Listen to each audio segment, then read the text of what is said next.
passo claro. Por exemplo, escolher qual será o comportamento ensinado. Vamos voltar para o Bento?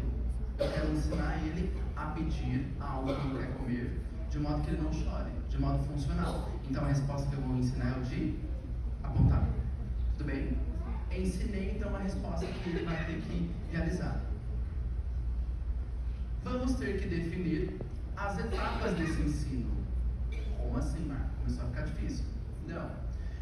Quando eu estou ensinando habilidades para o indivíduo, tem um passo a passo para me ensinar essa habilidade. Ok? Dentro da aba, a gente tem dicas, por exemplo. E essas dicas ajudam a criança a acertar aquela resposta e aos poucos eu vou diminuindo aquela dica para que ele tenha autonomia no comportamento de interesse. Dentro do sistema, por exemplo, educacional, ele funciona de modo um pouco diferente. Por exemplo, a gente faz uma prova, e aí se a gente não for bem na primeira prova, a gente vai estudar aquilo que a gente errou para ir melhor na segunda prova. A proposta da análise do comportamento não é essa, tá? O Skinner, ele é reconhecido como, e ele está aqui de novo, inclusive, como o psicólogo mais renomado do século XX, justamente por conta da sua teoria da aprendizagem, em que o indivíduo não precisa ser punido para aprender novos comportamentos. A gente vai ensinar a partir de reforçamento positivo. Utilização de reforçadores. Talvez nem todo mundo aqui está familiarizado com essa palavrinha. O que são reforçadores ou reforço, então? Não é reforço escolar, tá? O reforço escolar vai falar de, por exemplo, uma criança tem uma dificuldade, então ele vai fazer o reforço escolar para conseguir aprender aquilo que ele tem dificuldade, ok? Reforço escolar não funciona desse modo. Quer dizer, o reforço em análise do comportamento não funciona desse modo, tá? O que é o reforço, então? Consequência do comportamento que aumenta a probabilidade de tal comportamento ocorrer novamente no futuro. Como assim? Vamos lá. Vamos pensar no Bento, ok? De novo. A criança que chorava, quando chorava, conseguiu o alimento. Então o comportamento dele de chorar foi reforçado. Com o quê? Com o alimento. Isso significa que muito provavelmente quando ele quiser o alimento ele vai chorar, porque foi reforçado. Então, reforço é justamente isso, tá? Algo que a gente acaba promovendo ali no ambiente que aumenta a probabilidade do comportamento ocorrer de novo. Igual a situação que eu trouxe para vocês do trânsito. Se alguém parar na minha frente, eu vou buzinar, porque em outras oportunidades eu fui reforçado com esse comportamento, ok? Fui incentivado a apresentar ele novamente. E é justamente desse modo que a gente vai ensinar novas habilidades para o indivíduo.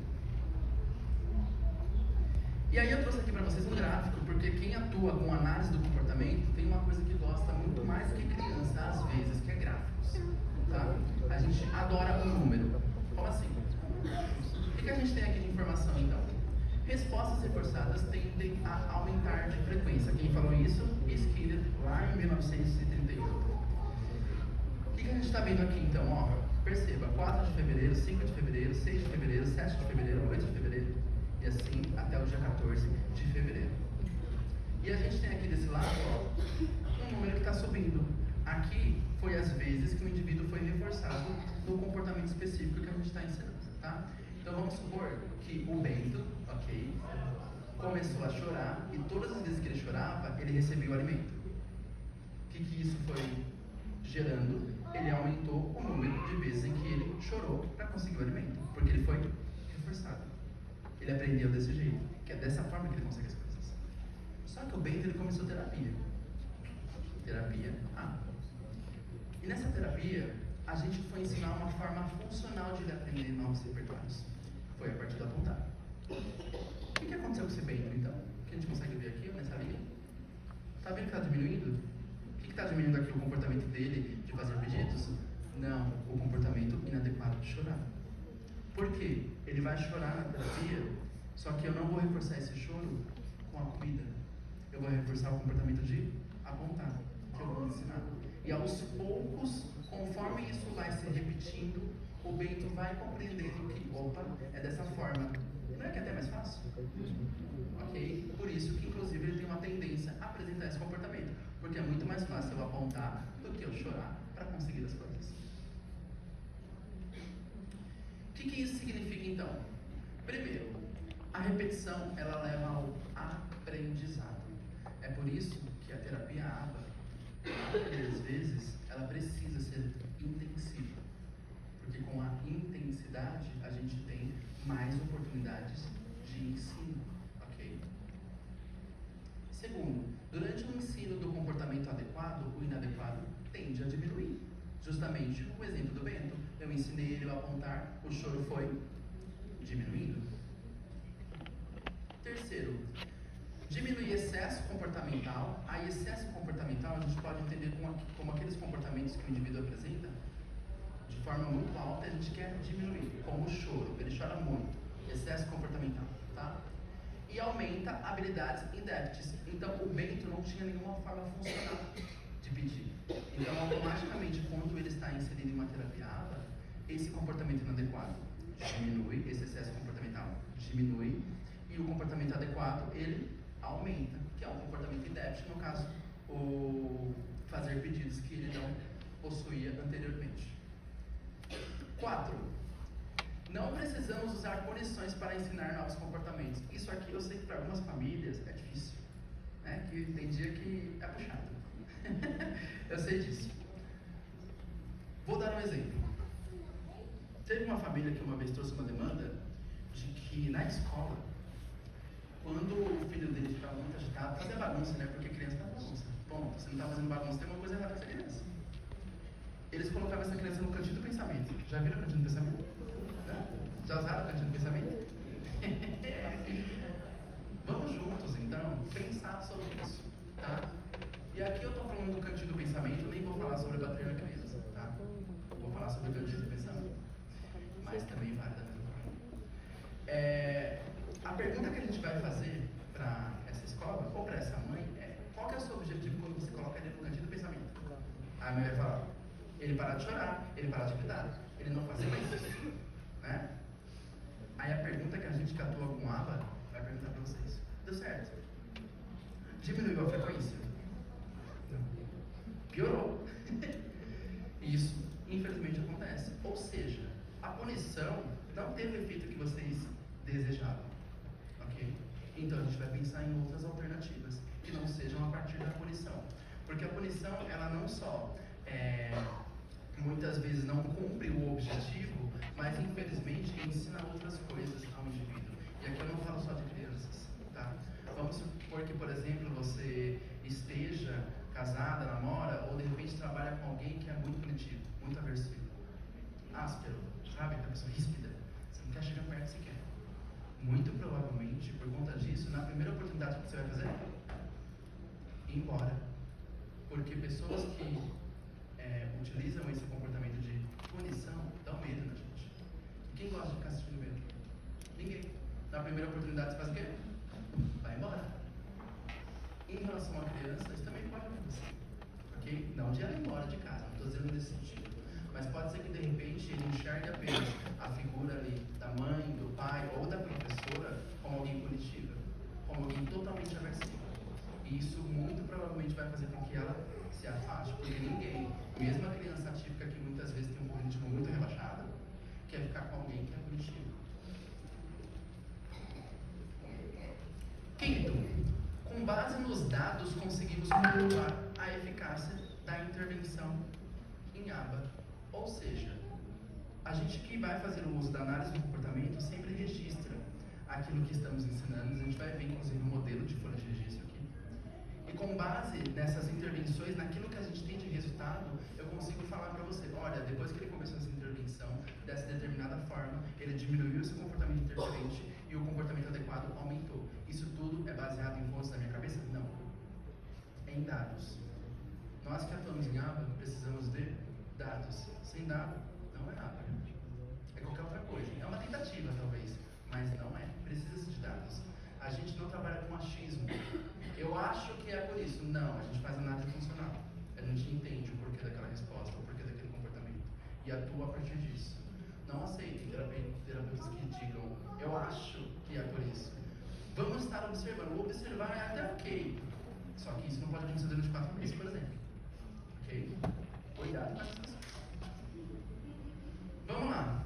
Mas quando falamos de indivíduos com TEA, as estratégias de ensino em ABA se modificam? Ou seja, até aqui a gente falou sobre análise do comportamento, como eu trouxe para vocês inicialmente, não é utilizada apenas em contexto de crianças com TEA pode ser utilizada com qualquer indivíduo. Eu sou psicólogo, por exemplo, atuo com análise do comportamento e eu posso, se eu quiser, realizar intervenção comportamental com qualquer indivíduo. Vamos supor que alguém que tem um transtorno de ansiedade, a gente vai fazer uma análise funcional sobre situações que fez com que ele desenvolvesse esse transtorno e a partir disso a gente vai criar uma intervenção para diminuir esses comportamentos alucinógenos. Okay? Isso a gente faz em análise de comportamento. Com crianças com autismo, isso muda? Quando a gente vai pensar no TEA, tem questões importantes, justamente porque a gente fala de um transtorno do neurodesenvolvimento. Então, esse indivíduo tem atrasos no desenvolvimento. Então, a minha intervenção vai ser para quê? Para diminuir os atrasos no desenvolvimento. Eu só posso diminuir se eu sei qual é o atraso que ele apresenta. Por isso que a gente vai pensar em uma avaliação. Então, o que é necessário antes de a gente iniciar essa intervenção? Entendendo a demanda da criança. Como assim a demanda? Pode ser que de repente eu olhe para a criança e diga, ele precisa parar de chorar. Aí a mãe me fale, não, eu quero que ele saia das fraldas. Qual que é o objetivo daquela família? E a gente, que atua desse lado de cá, vai ter que ficar muito sob controle da demanda daquela criança, daquela família. Então, entendi a demanda, vou realizar o processo de avaliação. Uma coisa que eu quero que fique muito claro, esse é o passo a passo de uma intervenção ABA. Como assim? Marco, eu estou na clínica faz 6 meses, faz 1 ano, nunca recebi nenhum relatório. Não sei o que estou trabalhando com meu filho lá dentro. Eu deixo ele na porta e vou embora. Aí depois no final eles falam que está tudo bem, tudo bem. O que fizeram? Não estou aqui sugerindo que maltrataram uma criança, está longe disso. Mas todo o processo de intervenção em ABA precisa de uma avaliação. Uma intervenção sem avaliação pode se tornar uma recriação. Isso é um problema. Terceiro, construindo o plano de ensino individualizado. Como assim? Cada criança ela é única. O Bento não é igual ao João, que não é igual a Maria. Claro que, por conta dos atrasos que de repente essas 3 crianças possuem, a gente vai trabalhar a mesma habilidade com as 3, ok? Por conta dos marcos do desenvolvimento, a gente vai ver mais pra frente em relação a isso. Mas o plano terapêutico de uma criança não pode ser, por exemplo, Ctrl+C, Ctrl+V para aquela outra. Ele é individual, porque como cada ser humano é único, o bem também vai ser único. Depois a gente apresenta os resultados da avaliação para a família. Então a gente apresenta um relatório, a gente pega o consentimento da família. Marca, o que é esse tal de consentimento? Eu só posso fazer intervenção com o seu filho se você me deixar. Se você não deixar, eu não faço. Por isso que vocês precisam saber exatamente aquilo que está sendo trabalhado. Porque se vocês não sabem, não teve consentimento. E aí isso é um problema. Não é ABA, é qualquer outra coisa. Não é ABA. E depois a gente inicia a intervenção. Ou seja, a intervenção é o último passo. Eu preciso antes passar por cada uma dessas etapas. Ok? E periodicamente, inclusive, a gente faz uma reavaliação. O que é uma reavaliação? Como eu comprovo que a minha intervenção foi eficaz no propósito dela? Como eu provo para você, família, de que, olha, seu filho está aqui na intervenção faz 1 ano e ele atingiu essas habilidades? Como que eu comprovo isso? E vocês, como família, têm o total direito de saber disso. A partir de uma reavaliação, ok? É uma das formas. Por onde que a gente inicia? Então, vamos supor que a gente passou por todo esse passo a passo. A gente vai começar o vínculo com a criança, claramente, porque sem vínculo não tem resposta. E sem resposta, a criança não aprende. Como assim vínculo, Marco? Vamos supor que de repente você está na rua e alguém te pare e diga assim, tudo bem, você pode entrar no meu carro aqui rapidinho para a gente ir até o mercado? Você vai? Você conhece a pessoa? Se fosse um conhecido, se fosse um parente, muito provavelmente você entrava, ok? Porque você tem vínculo. E o vínculo faz com que você tenha respostas. Depois a gente começa o ensino de habilidades para esse indivíduo. E ao mesmo tempo, intervenção nos comportamentos e problemas. Então, enquanto eu estou ensinando essa criança a contar, eu estou diminuindo o interferente de ele chorar, por exemplo. Isso acontece ao mesmo tempo. Mas, quais habilidades a gente vai ensinar primeiramente? Essa pergunta pode ser que para algumas pessoas sejam óbvias. As respostas, né? No caso. Porém, não é. Como assim? Eu lembro quando eu fiz essa pergunta para algumas das nossas famílias, elas responderam: contato visual, imitação, a gente vai ensinar, fala para ele. Desfraude, vai ensinar ele a parear, vai ensinar ele a dizer oi. Não tem uma resposta. Não tem. Como assim? A gente não tem um protocolo pronto do tipo, ensina essa habilidade para todas essas crianças. Tudo vai depender do quê? Qual que é a idade de desenvolvimento dessa criança em cada uma das áreas? Como assim? Vamos lá. Vamos supor que a minha criança aqui do exemplo, ele tenha 3 anos. Idade cronológica dele 3 anos, ok? Eu vou ensinar habilidades esperadas para uma criança de 3 anos? Talvez não. Como eu sei disso? Fazendo uma avaliação. E a partir da avaliação, eu faço um rastreio dos marcos do desenvolvimento. A gente vai conhecer, inclusive, esses marcos. E a gente consegue aqui olhar qual que é a idade de desenvolvimento da criança. Como assim, Marco? Pode ser que a criança tenha 3 anos de idade, de modo cronológico, mas quando você faz uma avaliação, dá 1 ano e meio. Aí a minha intervenção vai ser voltada para uma criança de 1 ano e meio. É por isso que vocês precisam saber qual foi a avaliação que foi aplicada. Quais são as habilidades que estão sendo ensinadas. Porque se o terapeuta não tem esse conhecimento aqui, ele está fazendo qualquer outra coisa. Talvez recreação. Pode ser que a criança aprenda um pouco em recreação? Pode, mas ela tem um limite de tempo. Isso não dura muito, geralmente, ok? Então a gente faz essa avaliação para compreender a idade de desenvolvimento do indivíduo. E a partir dessa idade de desenvolvimento que a gente vai traçar os planos de intervenção, ok? E aí, quais são as áreas do desenvolvimento infantil? As principais áreas do desenvolvimento infantil. Tá? Eu lembro quando eu perguntei para algumas famílias lá da clínica, elas falaram, comunicação, apontar objetos. E aí a gente vai agora conhecer cada um. Uma das principais, comunicação. Quando eu digo comunicação, eu estou dizendo tanto do comportamento de a criança falar, quanto de ela compreender. Em alguns protocolos eles vão chamar inclusive de linguagem expressiva e linguagem receptiva. A gente que atua com ABA não utiliza essas palavras. A gente vai olhar para o que o Skinner chamou de comportamento verbal, que é o comportamento de falar. E dentro de comportamento verbal, ele vai pegar as categorias de comunicação e vai destrinchar cada uma delas, fatiar. Então, ele vai falar que dentro da comunicação, por exemplo, tem um comportamento de pedir e tem um comportamento de nomear. Os dois são linguagens expressivas, mas são diferentes. Pode ser que eu tenha uma criança que, por exemplo, faça muitos pedidos, mas não nomeia nada. Vocês conhecem alguma assim? É muito comum. E eu só sei isso se eu faço justamente o uso da teoria do Skinner de comportamento verbal, porque não tem nenhuma outra teoria da aprendizagem sobre comunicação que fala a respeito disso. Apenas o Skinner. E por isso que ele é muito bom. E aí, além desse comportamento então de fazer pedidos, nomear itens, a gente tem uma outra categoria que ele vai falar que a gente chama de intraverbal. Esse nome difícil significa conversação. É falar sobre as coisas que não estão presentes. Por exemplo, eu falar para vocês sobre como foi meu dia ontem. A gente vai chamar isso de conversação intraverbal. Ok? Quando a gente vai falar da linguagem receptiva, ele vai dar o nome de comportamento de ouvinte. Ok? Aquele que entende o que é dito. E esse comportamento ele vai ser muito importante porque quanto maior for o repertório de comportamento de ouvinte da criança, mais facilmente ele aprende. Como assim?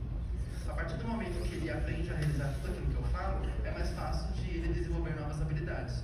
Por exemplo, vamos supor que eu quero ensinar uma criança a comer com independência, ok? Eu posso ensinar de repente pegando nela e ela realizando o movimento. Só que eu posso de uma outra forma, se ela tiver o comportamento de ouvinte, dizer para ela o que ela tem que fazer. E aí, como ela geralmente me obedece, ela vai realizar isso e vai aprender esse novo comportamento. Então, quanto maior for o repertório de ouvinte, mais independência, inclusive, ele vai ter, tá? A gente tem a área também de percepção visual. Todo mundo aqui que já tirou carta, fizeram um teste psicométrico, lembram? E talvez vocês tenham pesquisado no YouTube, inclusive, o que respondeu no teste psicométrico. E lá, no psicométrico, por exemplo, tem uma testagem que você precisa colocar, vamos supor, o rabo no burro. Já viram? O rabo no burro? Facinho. Essa habilidade a gente vai chamar de percepção visual. Você olha uma figura, você tem uma outra e você faz uma relação entre as duas. Coloca certinho onde vai o rabo do burro. Ok? Isso é percepção visual. Isso é uma habilidade cognitiva. A habilidade cognitiva nada mais é do que eu fazer relação entre as coisas. Então, quando, por exemplo, lá na terapia, ou no vídeo que vocês viram no YouTube, tá uma terapeuta assim, coloca no igual. Ou tá com um cubo de formas geométricas, a criança tá pegando o triângulo e colocando, aí você olhando de fora assim, ele tá indo pra clínica pra ficar colocando no nosso cubo? Você quer falar alguma coisa, amigo? Um momentinho.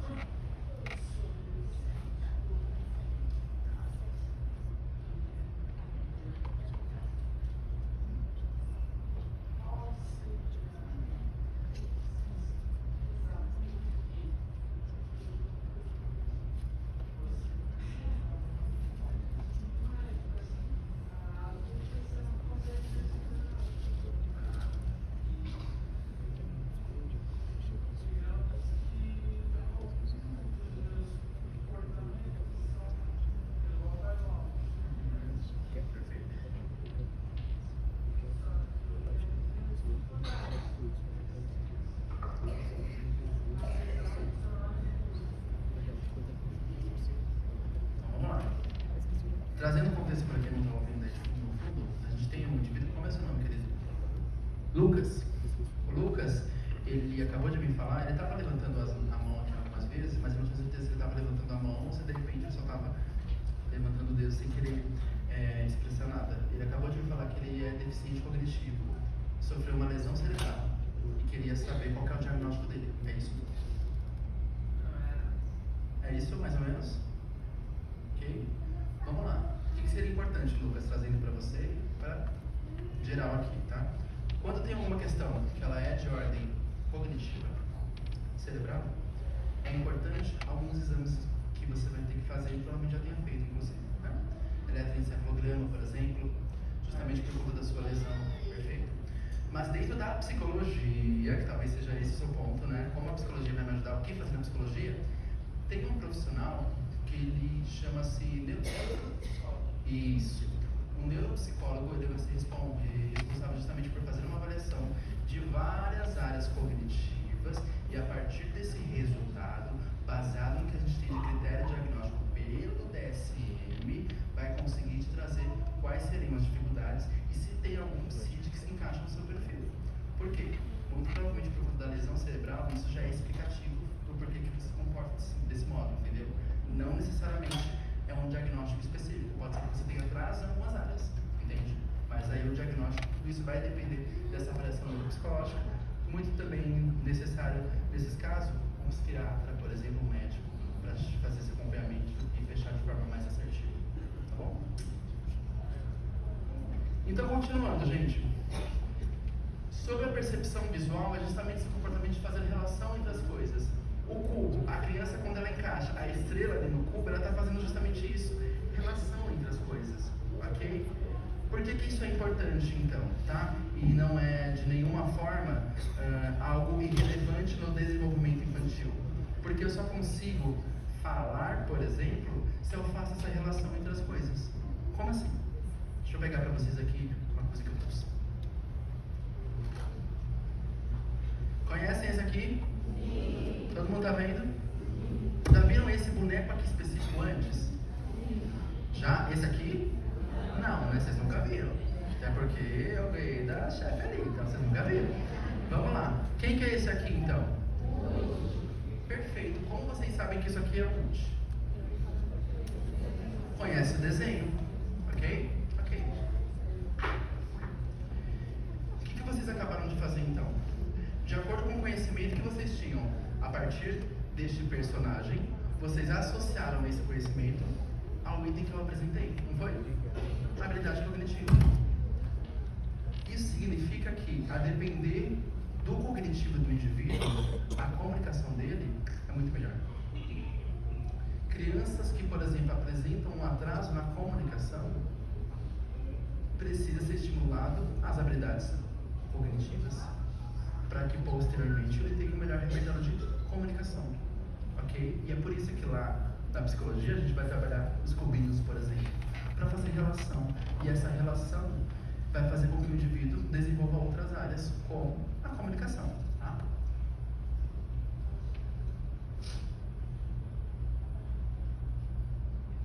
Outra área muito importante do desenvolvimento infantil é o de atividades de vida diária, a tal das AVDs. Ok? É muito comum que crianças dentro do espectro tenham um atraso de atividade de vida diária, até o adulto, inclusive.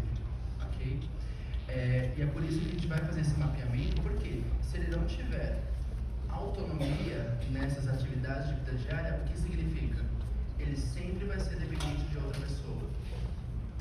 E é isso, inclusive, parafraseando um pouco o que o Jorge me trouxe, aquele tal de medo de morrer, né? Com quem que ele vai ficar? Isso significa o quê? Ele vai ter independência para realizar as atividades? Por isso que essa é uma área muito importante, que a gente também vai fazer intervenção.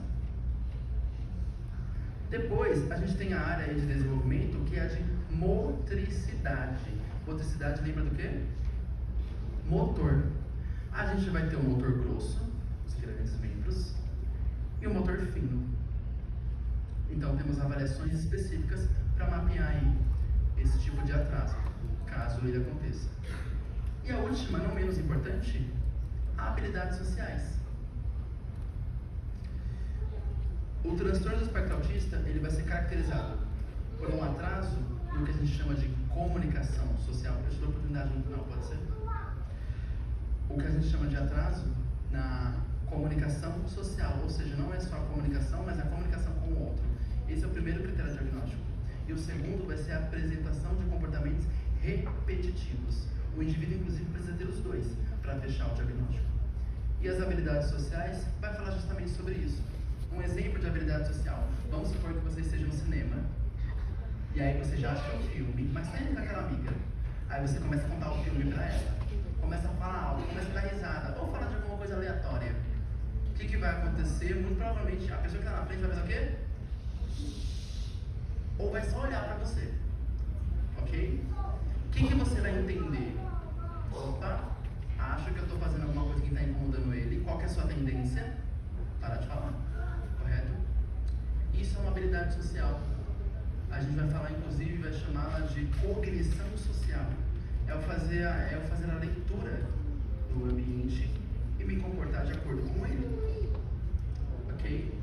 Infelizmente, esse é um atraso muito presente nos indivíduos com transtorno do espectro autista. Por exemplo, pode ser que se tivesse alguma criança aqui mais agitada, ela estaria correndo, de repente, batendo as mãos, flap, e não se importaria com o contexto. Por quê? Porque ele não tem esse refinamento da cognição social.